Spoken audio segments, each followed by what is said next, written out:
Hello, hello. Um, Welcome to. Hang on, I left my door open.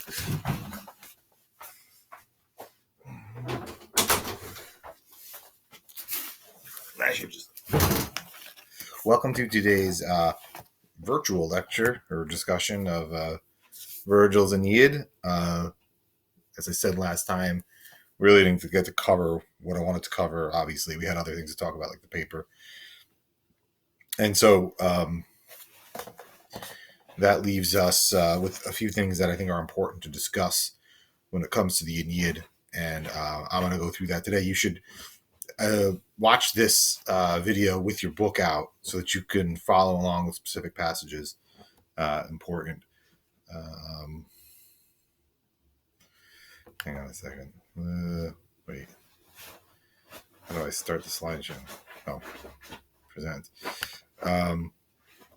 So I have some things up on the screen. It's not a major PowerPoint or anything like that. And just in terms of the shut up. My dog is making a nest in my bed right now. Hey, shh. Oh, there you go. He's lying down. All right. I mean, just some basic facts. This is all the stuff's in your book, but Virgil was from Mantua, Italy, which is a sort of suburb of Rome. He didn't grow up in the city or anything like that. He had kind of a pastoral upbringing. His father was a farmer, but once he came to the city, he very quickly sort of adopted he became sort of embedded in the court of the first emperor, Augustus. And growing up, Virgil had witnessed a lot of military unrest in Rome. And we talked about this last time, how there was this period of civil war in the first century BC. First, you had the famous civil wars of Caesar and Pompey. Then you had the civil wars between Caesar's faction and the assassinators, the assassins of Julius Caesar, Brutus, and Cassius. Then you had the civil war between Mark Antony and Octavian, which ended up with Octavian becoming the ruler of Rome and taking on the moniker of Augustus. He had been sort of the nephew, the adopted son of Julius Caesar.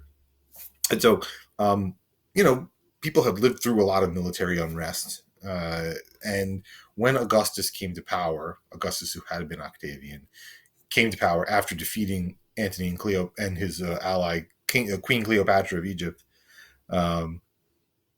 after the Battle of Actium in 31 BC. One of those dates I always remember. You don't have to know it. But Octavian is victorious over Antony and Cleopatra, becomes the new leader, takes on the name Augustus Caesar to sort of signal that he's the heir of Julius Caesar, right? And Augustus means like powerful, strong. And yes, it is where we get the name of our month of August from. People are in the mood for peace, right? And there's an opportunity for Augustus to sort of unite Romans around this idea that his reign will be one in which they can sort of have a break from all the civil war that they've lived through. And there's this kind of new era of peace. You may be familiar with the term Pax Romana, P-A-X, Pax Romana, Roman peace. It refers to this period of the end of the civil wars and the reign of Augustus, when Rome finally kind of has an opportunity to unite. Although a lot of this is propaganda, right? And this one way to view this poem, the Aeneid, is as, in some sense, a work of propaganda. Now, this isn't something that we've talked about too much. You know what propaganda is, right? Propaganda is any information that is designed to influence political ideas. Usually we think of propaganda as being an influence that's sort of couched in a kind of another form of some kind, right? Literature, music, advertising. Um, the idea being that it's influencing you and you sort of don't realize that it's influencing you. But what would make the Aeneid propaganda in a way? The Iliad, as we talked about, there is no clear kind of military division, no clear sort of ideological side you're supposed to pick. The Greeks, the Trojans, who's the good guy, who's the bad guy, Hector, Aeneas. Nothing. There's no real way of there's no real clear indication that you're supposed to feel better about one side than the other. There's Augustus. But in the Aeneid, that is very clearly not the case. Aeneas is the hero. These Trojans fleeing from Troy to found a new city are the ancestors of Rome, and these are the guys you're supposed to root for. And anybody who gets in their way is a bad guy, especially the Latins and Turnus at the end of the poem, which we're not going to get to. And one of the ways that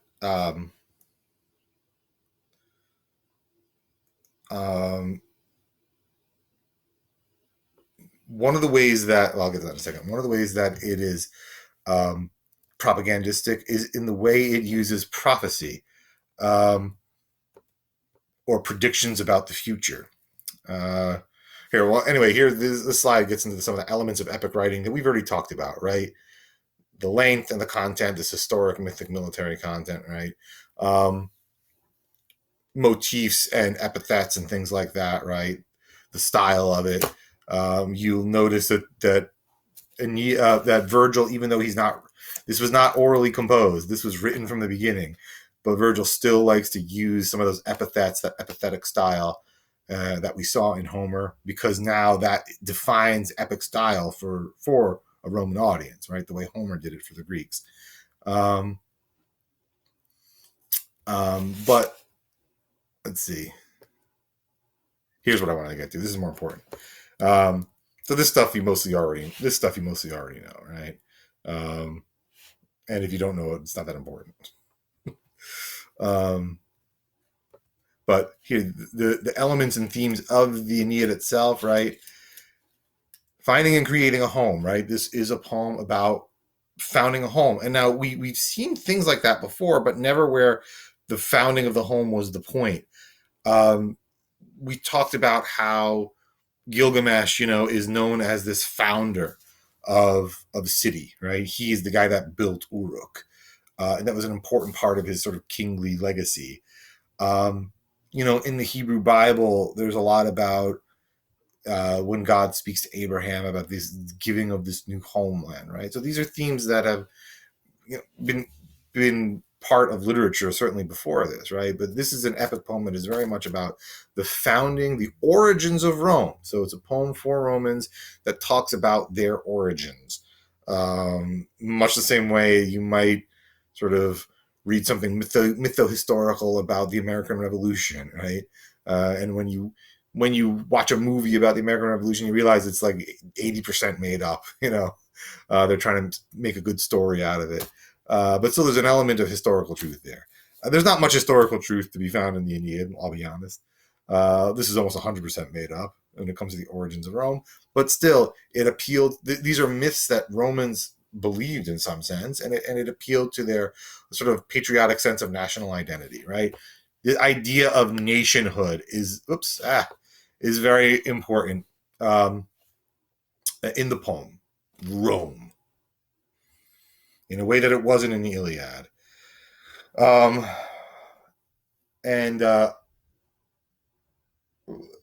Let's see. Let me point out. Let's look away from the PowerPoint for a second, and let's talk about a passage. This is from Book 1, page 933. So Venus who is Aeneas's mother. Venus and Anchises are Aeneas's parents. So Aeneas is a demigod in the same way that Achilles was the son of a mortal father and a divine mother, Thetis, right? Aeneas is the same kind of thing going.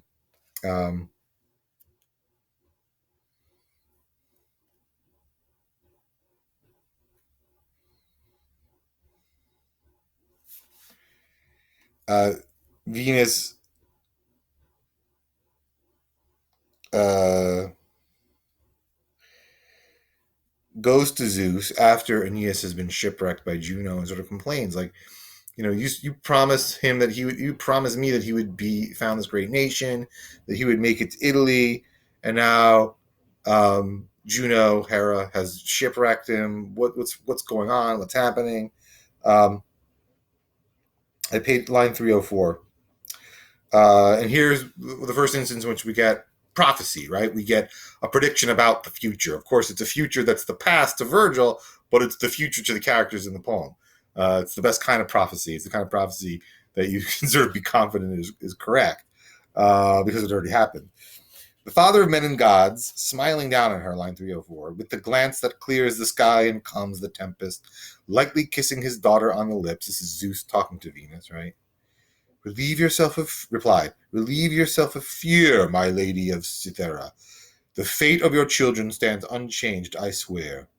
You will see your promised city, Rome, right? See Lavinium's walls and bear your great-hearted Aeneas up to the stars on high. Right? I promised you Aeneas would be a hero, and he will be. Nothing has changed my mind. No, your son, believe me, since anguish is gnawing at you. I will tell you more, unrolling the scroll of fate. Now, Zeus is going to tell her more about the future to reveal its darkest secrets. Aeneas will wage a long, costly war in Italy, crush defiant tribes, and build high city walls for his people there, and found the rule of law. Romans were really into the law, right? They had started as a republic, remember, before they were an empire. They were a republic, and they had a senate, and they very much believed that no man was above the law, that the law was the real king, lex est rex. Only 3 summers will see him govern Latium, 3 winters pass in barracks after the Latins have been broken. But his son, Ascanius, now that he gains the name of Iulus, um, Aeneas' son, for some reason, has 2 names, Ascanius and Iulus. We'll get into it now. But we're going to see later that Aeneas saves him from the sack of Troy. His son and his father, so 3 generations together, escape. Will fill out with his own reign 30 sovereign years. So Aeneas will only reign for 3 years, but then Ascanius, his son, will reign in Italy for 30 years. A giant cycle of months revolving round and round, transferring his rule from its old Lavinian home to raise up Alba Longa's mighty ramparts. There, in turn, for a full 300 years, the Dynasty of Hector will hold sway. The Dynasty of Hector. Why the Dynasty of Hector? Because remember, these founders of Rome are Trojans, right? They are the descendants of Trojans, and so their family, their lineage will be the descendants of Trojans. So Rome is establishing not only how they will be founded, the poem is not only establishing how Rome will be founded, but also the fact that Romans are descended from this noble stock of Trojans. And then maybe you know the myth about Remus and Romulus, the twins that will be raised by wolves. Maybe you don't. That's part of the founding myth as well. The dynasty of Hector will hold sway till Ilia, a royal priestess great with the brood of Mars, will bear the god twin sons. Then one, Romulus, reveling in the tawny pelt of a wolf that nursed him, will inherit the line and build the walls of Mars, and after his own name, call his people Romans. So that's where the Roman name comes in. Before that, they're Latins or Italians or whatever. The Roman name doesn't come along until Romulus inherits the crown and calls his people Romans. On them, now here it gets good. This is the propaganda, right? On them, the Romans, I, Zeus, set no limits, space or time. I have granted them power, empire without end. Even furious Juno, now plaguing the land and sea and sky with terror, she will mend her ways and hold dear with me these Romans, lords of the earth, the race arrayed in togas.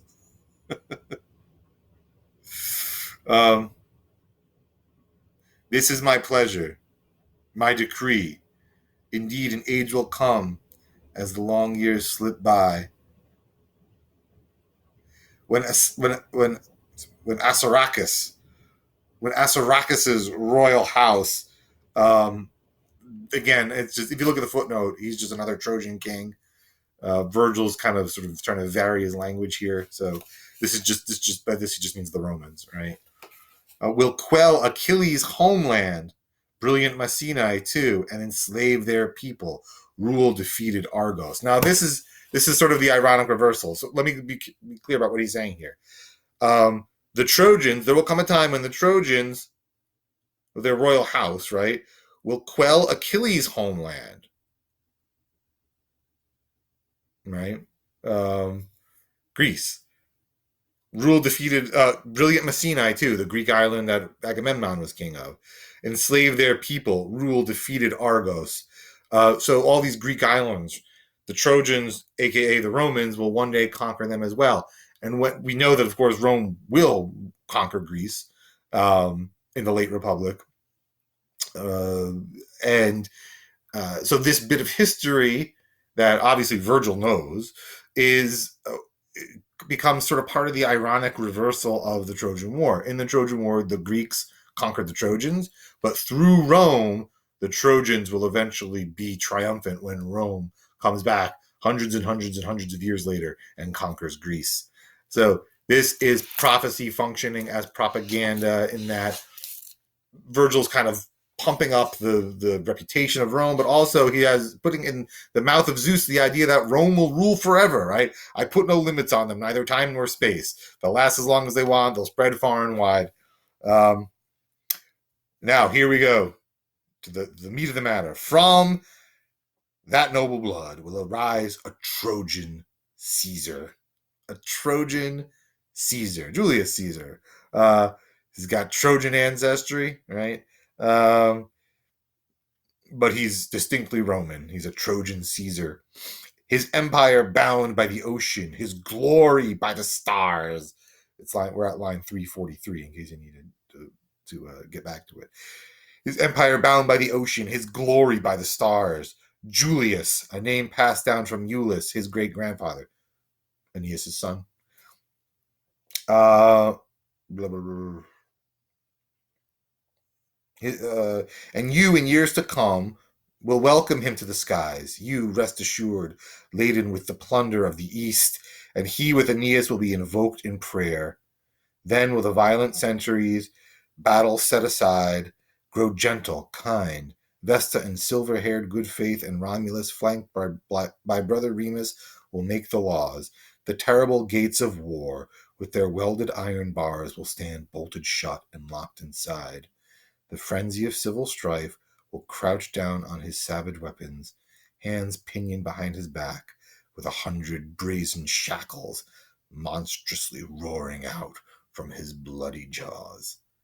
So, in other words, war will be chained up.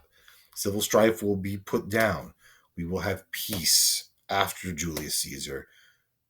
Of course, you're reading this in the time of Augustus. You understand that this prophecy means that Augustus, as the heir to Caesar, is the guy who is going to bring about this glorious era of peace. So you have here in the Aeneid something you never had in the Iliad, which is a specific reference to and a purpose intertwined with the domestic politics of the day. I mean, I'm sure there are some Greek scholars, some Iliad scholars who can tell me, well, actually, there is contemporary politics in the Iliad and blah, blah, blah, blah. I mean, but not nearly as explicit as this. And not nearly as shamelessly propagandistic as this, where the whole point of the poem is to make Augustus the sort of chosen one who is inheriting the legacy of Hector and the Trojans and bringing about this glorious era of peace. All right, so that's the political angle here, and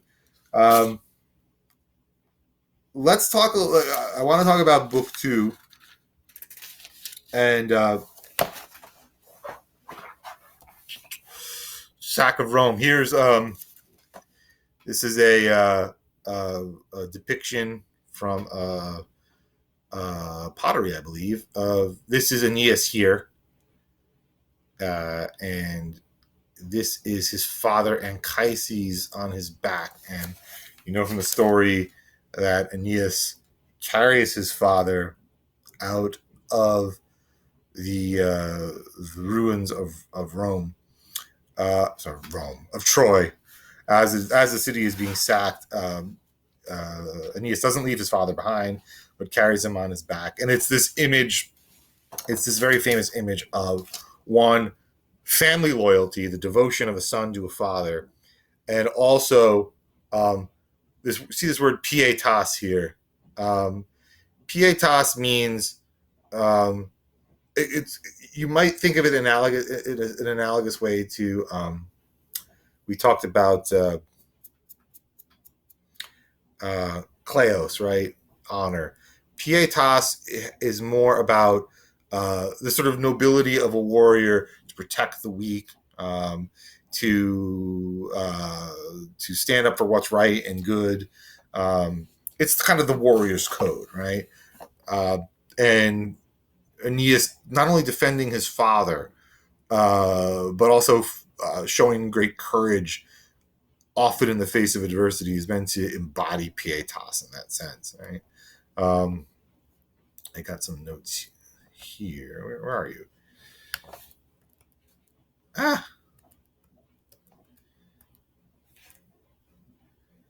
Right. So hang on. I don't know if you can see this over my face. Let's scroll this up a little bit. More on pietas. Aeneas is often seen as the prototype of the ideal Roman ruler, devoted above all to pietas, covering the sense of both piety and duty, right?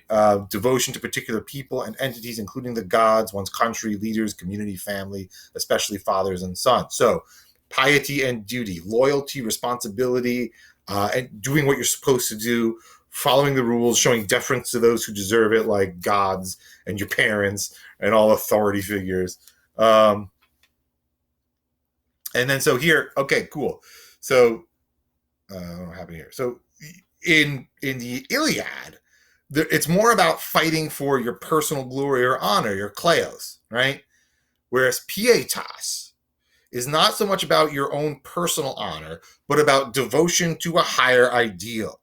And that's why at the climactic moment in the fall of Troy, it's okay for Aeneas to, what does he do? He runs away.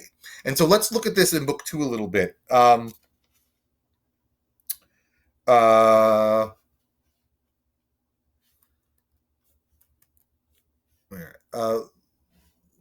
okay. In book 2, book 2 is the story of the fall of Troy as told by Aeneas to Dido. So Aeneas shipwrecks in Carthage, and which is in northern Africa, and Carthage is ruled by this beautiful queen Dido, and there's going to be a torrid romance between Aeneas and Dido in book 4. But for now, it's more about a kind of there's a sort of interest, but what Dido invites Aeneas and his men to a banquet, and at the banquet, they ask Aeneas to tell the story of the fall of Rome.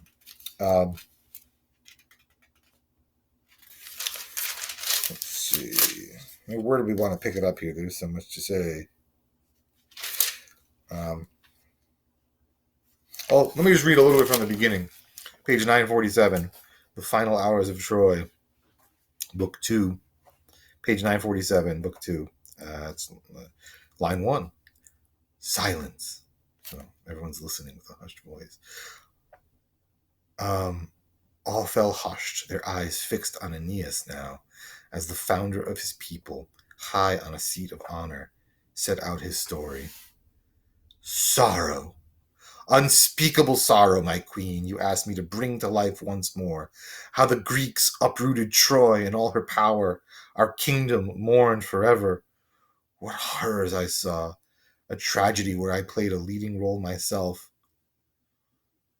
Who could tell such things? Not even a Myrmidon, one of Achilles' warriors, a Dolopian or comrade of iron-hearted Ulysses, and still refrain from tears. And now, too, the dank night is sweeping down from the sky, and the setting stars incline our heads to sleep. But if you long so deeply to know what we went through, to hear in brief the last great agony of Troy, much as I shudder at the memory of it all, I shrank back in grief. I'll try to tell it now. All right. And then he goes on to tell the story, and it's a story that we know the basics of, right? The Greeks pretend to run away, and they leave this big wooden horse there as a sort of pretending it's just sort of an offering to the gods, and then the Trojans bring him inside the walls, but really Ulysses and his men are hiding inside there, and they jump out at night and they kill all the wall guards, and they open the gates, and then the Greek army rushes in, and the massacre is on.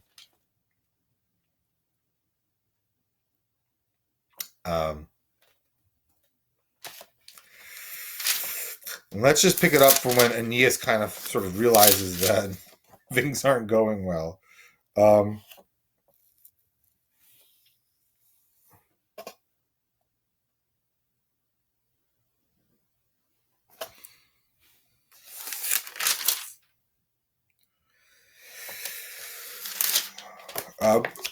Aeneas gets a warning. Aeneas gets a warning that allows him to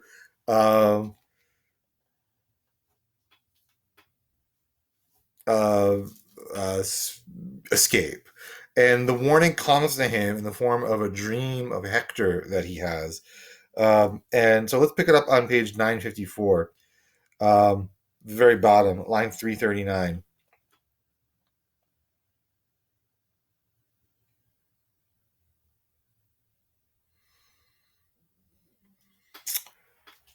Line 339. So the Trojans are asleep. This is before the massacre starts. The Trojans are asleep at this point in time, or at least Aeneas is now going back to what was going on with him. Right, he's asleep.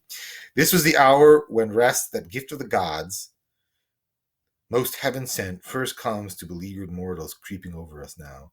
When there, look, I dreamed I saw Prince Hector before my eyes. Remember, he's been killed by Achilles. Hector and Achilles are both dead at this point. Hector killed by Achilles, and Achilles had since been killed by Paris. That's not covered here. I dreamed I saw Prince Hector before my eyes, my comrade haggard with sorrow, streaming tears, just as he once was when dragged behind the chariot, black with blood and grime, throngs piercing his swollen feet. What a harrowing sight! And we know what Aeneas is remembering there, Achilles dragging Hector around by his chariot. What a far cry from the old Hector, home from battle, decked in Achilles' arms after he killed Patroclus. His trophies, or fresh from pitching Trojan fire at the Greek ships, his beard matted now, his hair clotted with blood, bearing the wounds, so many wounds he suffered fighting round his native city's walls. I dreamed I addressed him. It's like zombie Hector. He's all bloody and gruesome as he appears before Aeneas in his dream, and then Aeneas talks to him. I dreamed I addressed him first, in tears myself. I forced my voice from the depths of all my grief. Oh, light of the Trojans, last best hope of Troy, what's held you back so long? How long we've waited, Hector, for you to come, and now from what far shores? How glad we are to see you, we battle-weary men, after so many deaths. Your people dead and gone, after your citizens, your city felt such pain. But what outrage has mutilated your face, so clear and cloudless once? Why these wounds? Wasting no words, no time on empty questions, heaving a deep groan from his heart, he calls out. Hector now speaks to Aeneas. Escape, son of the goddess. Tear yourself from the flames. The enemy holds our walls. Troy is toppling from her heights. You have paid your debt to our king in native land. If one strong arm could have saved Troy, my arm would have saved the city. Now, into your hands she entrusts her holy things, her household gods. Take them with you as comrades in your fortunes. Seek a city for them. Once you have roved the seas, erect great walls, at last to house the gods of Troy. Urging so with his own hands, he carries Vesta forth from her inner shrine, her image clad in ribbons filled with power, her everlasting fire. Hector tells Aeneas, go, get out, take the Trojan gods. He's talking here about literal sort of statues of um, the household gods. It's a lot of kind of mythic inside stuff to get into, right? She entrusts to you her holy things, her household gods, right?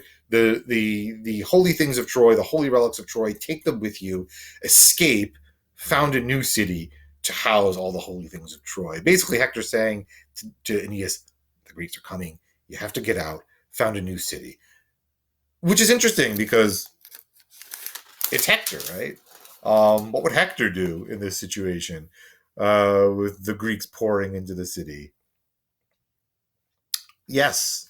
It's like a kid's show. I give an answer, and then I give a question, and I wait. I imagine you're answering somewhere. Yes, Hector would stay and fight to the death.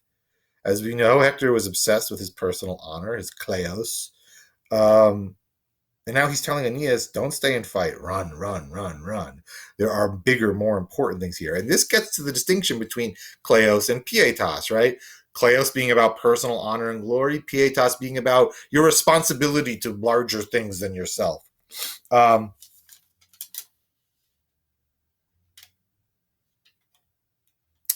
And so Aeneas finally hears the commotion of the Greeks coming.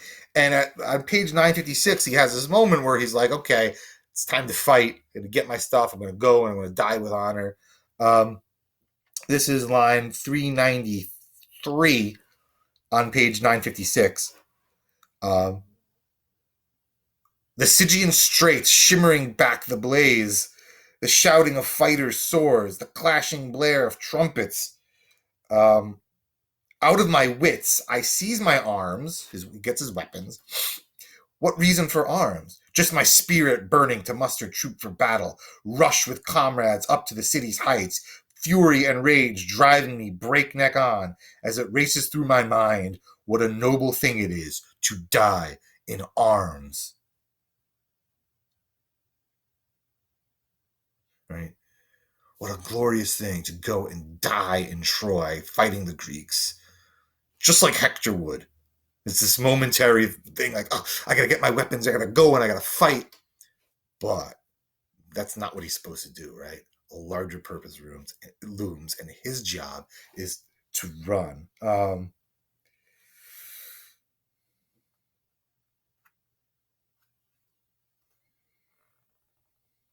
And so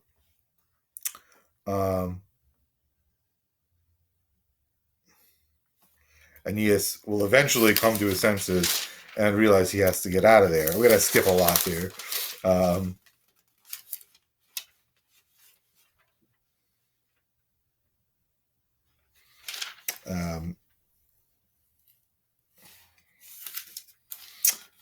Oh, we got to look at this.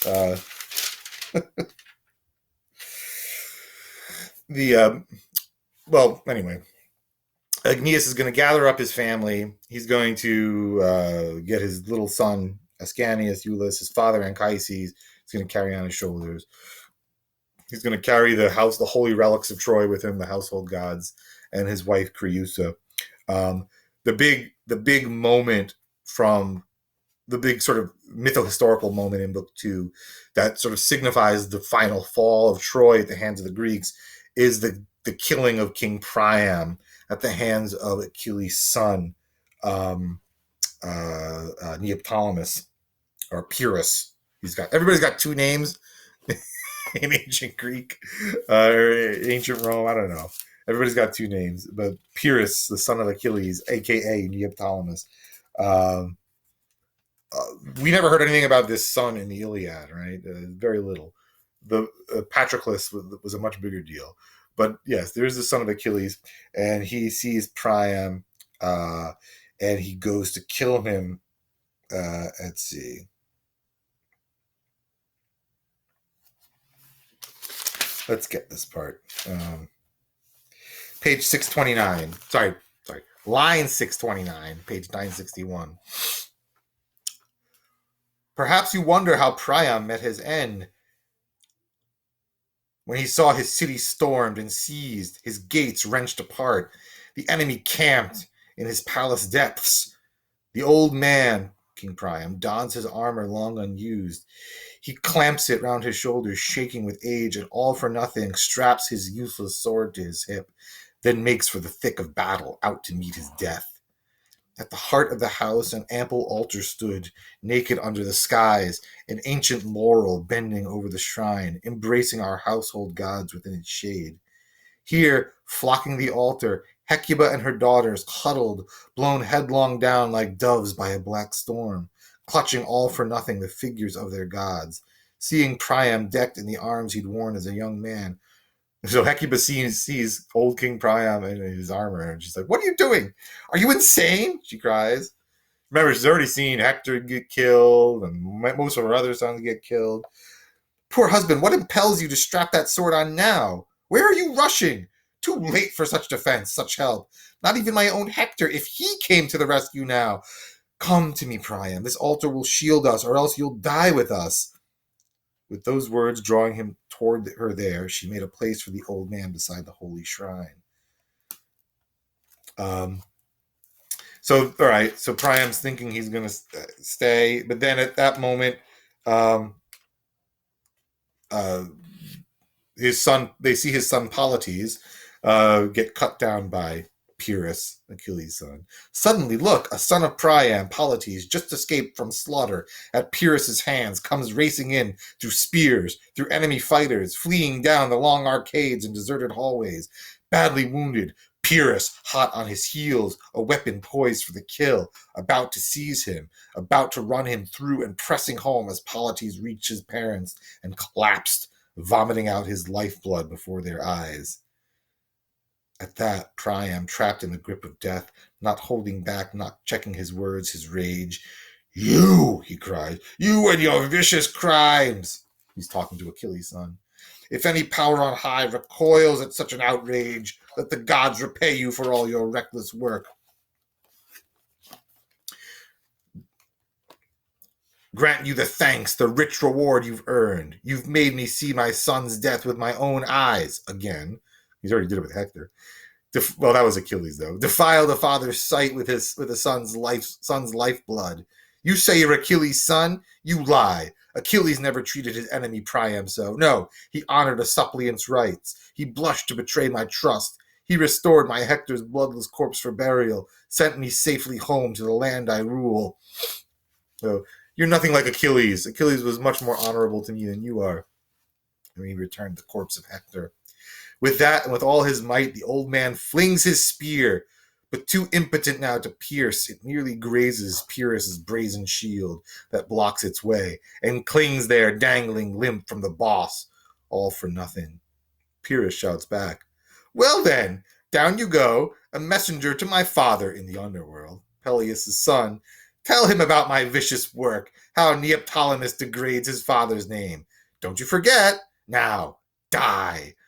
So, you think I'm not worthy of Achilles' name? Well, you go and tell him yourself in the underworld. Goodbye. That said, he drags the old man straight to the altar, quaking, slithering on through slicks of his son's blood, and twisting Priam's hair in his left hand, his right hand sweeping forth his sword, a flash of steel. He buries it hilt deep in the king's flank. Such was the fate of Priam, his death, his lot on earth, with Troy blazing before his eyes, her ramparts down. The monarch who once had ruled in all his glory the many lands of Asia, Asia's many tribes, a powerful trunk, a corpse, is lying on the shore, the head wrenched from the shoulders, a corpse without a name. So that's the fate of Priam, and that's really the end of Troy, right? The king, Hector's dead, the king is dead, all the other princes are dead, Aeneas is fleeing. So anyway, I talked about how Aeneas has it in his head. He's going to die like Hector, fighting for Troy. He's going to embrace Cleos and just go down with the ship. His mother, Venus, intervenes, is like, no, you have a more important job. Hector's already told him this, and then Venus tells him it again. You got to get out of here. He takes his son, he picks up his father, puts him on his shoulders. Line 964. Sorry, on page 964, line 765, Venus says, "Run for your life, my son. Put an end to your labors. I will never leave you. I will set you safe at your father's door. Um,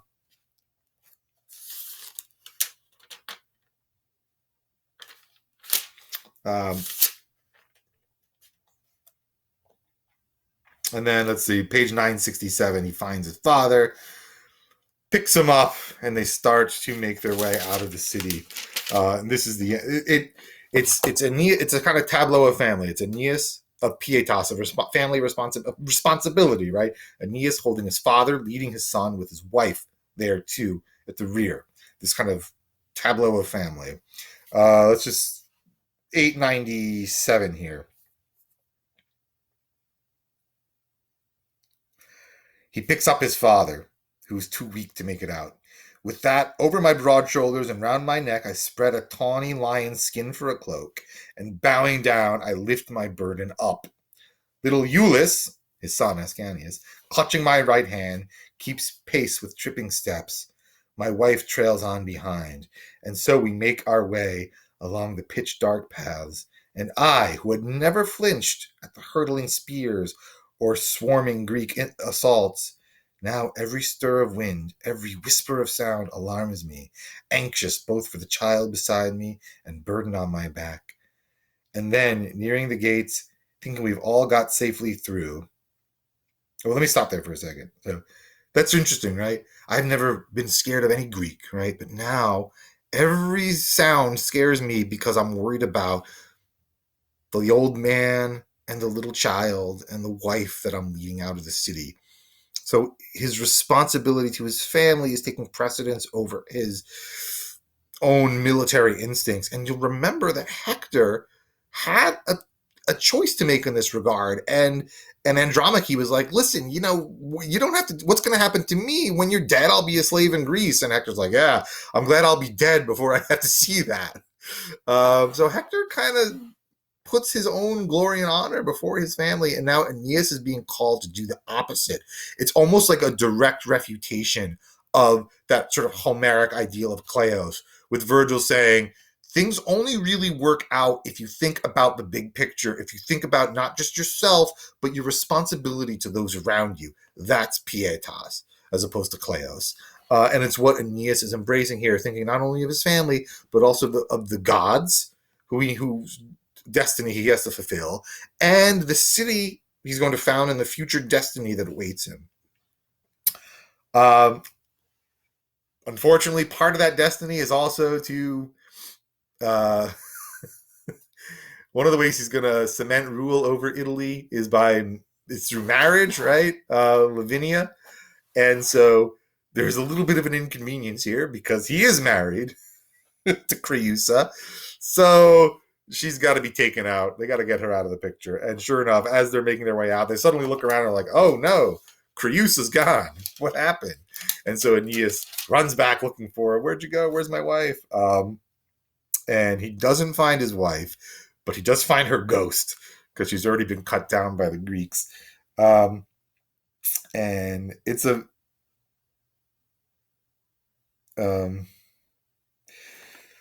this is the very end of book 2. So he gets his family, he gets his father and his son out, but his wife doesn't make it.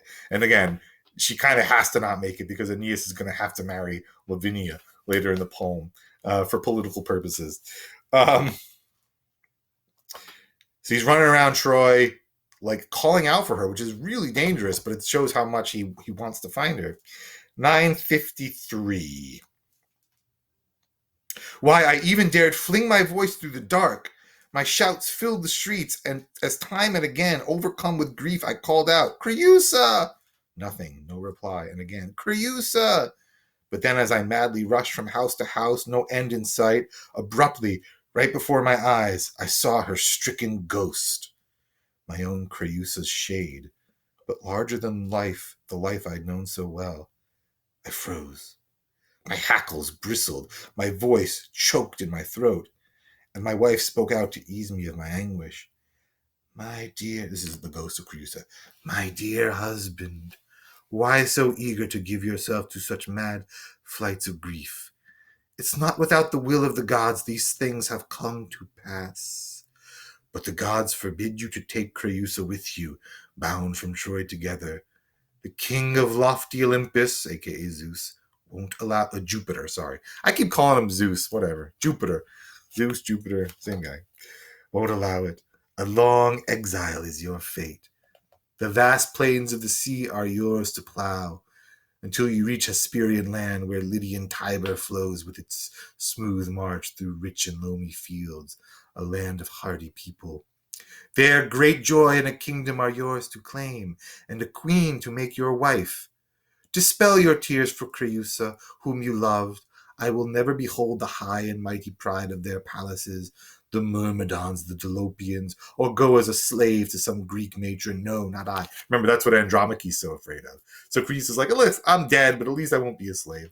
And you've got some other queen waiting for you. She's a bigger woman than most would be, I think. Daughter of Dardanus that I am, the wife of Venus's son. The great mother of gods detains me on these shores, and now, farewell. Hold dear the son we share, we love together.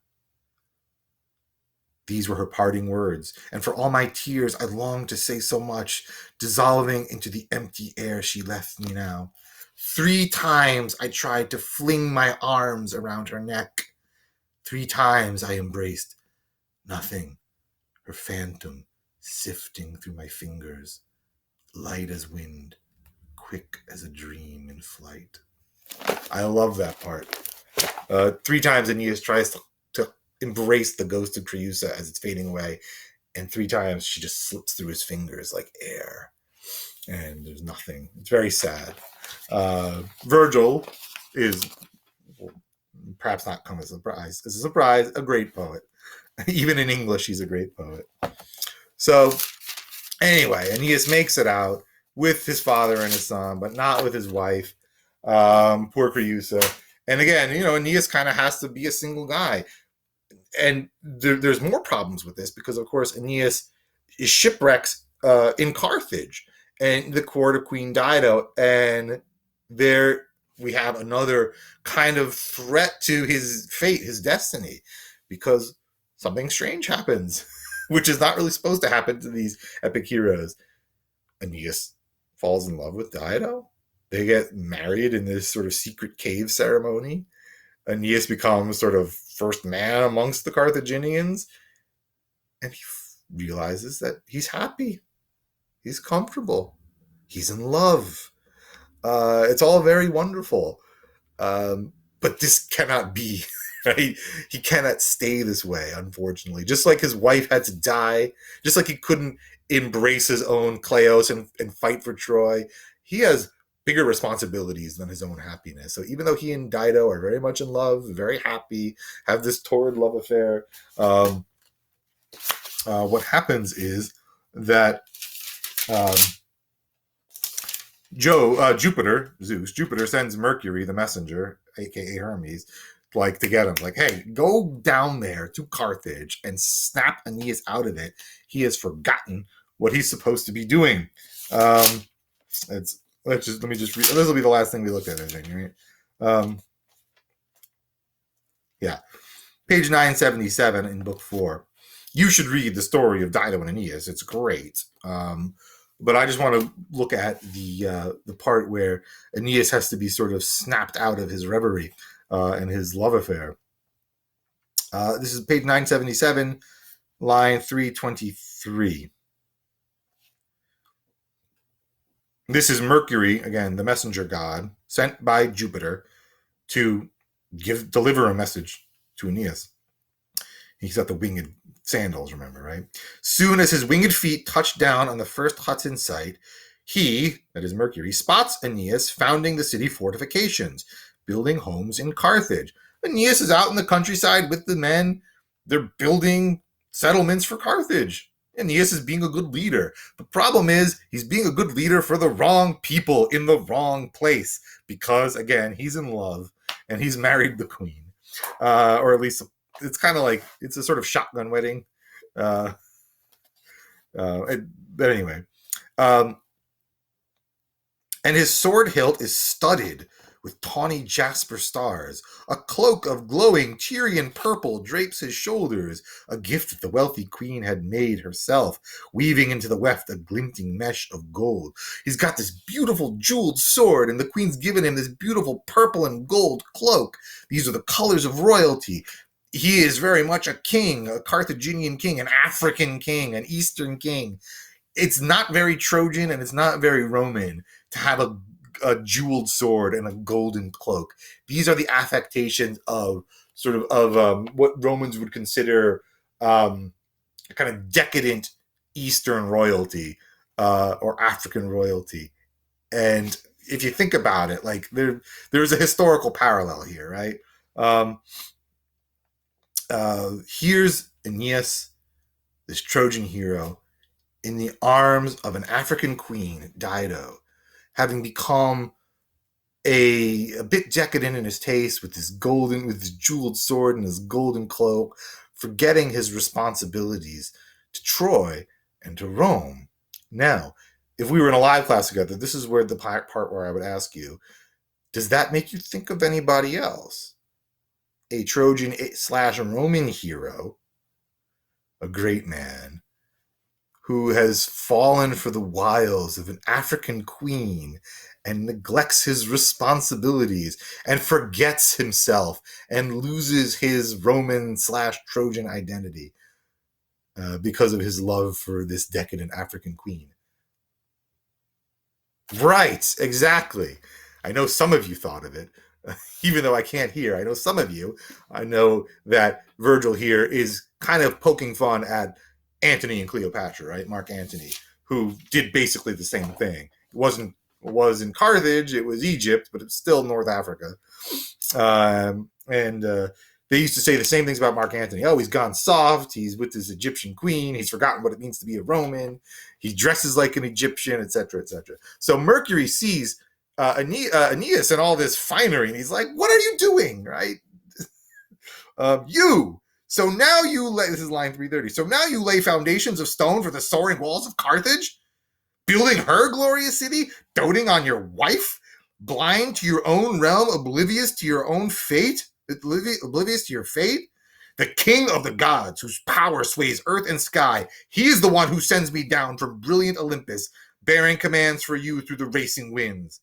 What are you plotting now? Wasting time in Libya? What hope misleads you so? If such a glorious destiny cannot fire your spirit, if you will not shoulder the task for your own fame, at least remember Ascanius, your son, rising into his prime, the hopes you lodge in Iulus, your only heir. You owe him Italy's realm, the land of Rome. This order still on his lips, the god vanished from sight into empty air. And Aeneas is like, oh my God, you're right. Your responsibility to the gods, to your country, to your family, your son, right? Pietas. You have forgotten it. You are out here enjoying yourself with your African queen, playing Mr. Big Shot. No, sorry. And you got to feel bad for Aeneas, right? The dude is happy. Who wouldn't be? He escaped the genocide of his people and the destruction of his city, and he survived his shipwreck, and his wife killed and everything. And he finds himself in this beautiful kingdom, Carthage in North Africa, and this beautiful queen Dido, and everything's going great. And then Mercury shows up, and he's like, you've forgotten what you're supposed to be doing. And I'm here to remind you, Jupiter has sent me with a message. Get off your ass and get to work. Responsibility, man. Pietas. Not fun, but very Roman, right? Very Roman to think of the larger ideal and not your personal satisfaction, at least in theory. And Romans certainly didn't always live up to these Roman ideals. Anyway, this has gone on way too long, I think. Yeah.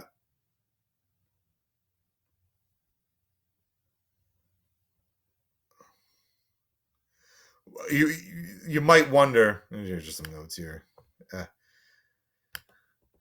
I'll just throw the whole thing up on Moodle so you can look at it to your heart's content, right?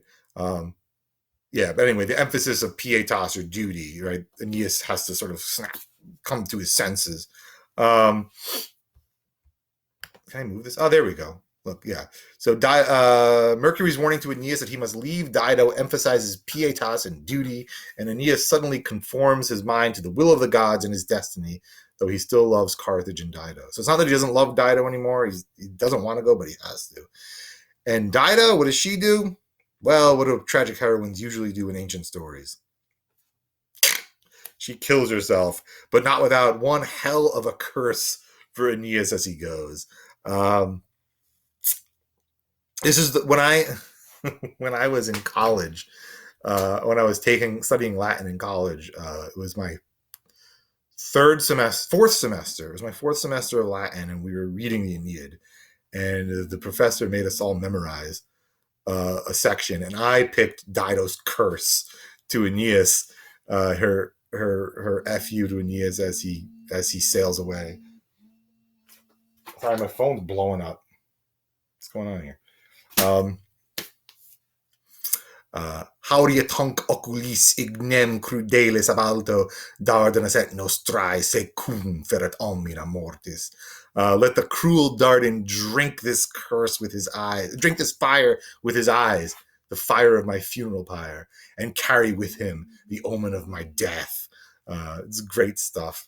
You should look at it. You definitely should make sure you read all the way to the end of book 4. All right. So that's that. We will reconvene after spring break. I hope you enjoyed this little trip through a tiny little part of the Aeneid. And certainly think about the way Aeneas as a heroic figure might work in a paper about heroism. You know, this thing with Pietas and Kleos, definitely a possibility for a topic. All right. Okay, well, I'm going to sign off now, and then I'll upload this sucker, and I'll see you in a couple weeks. All right. Ciao.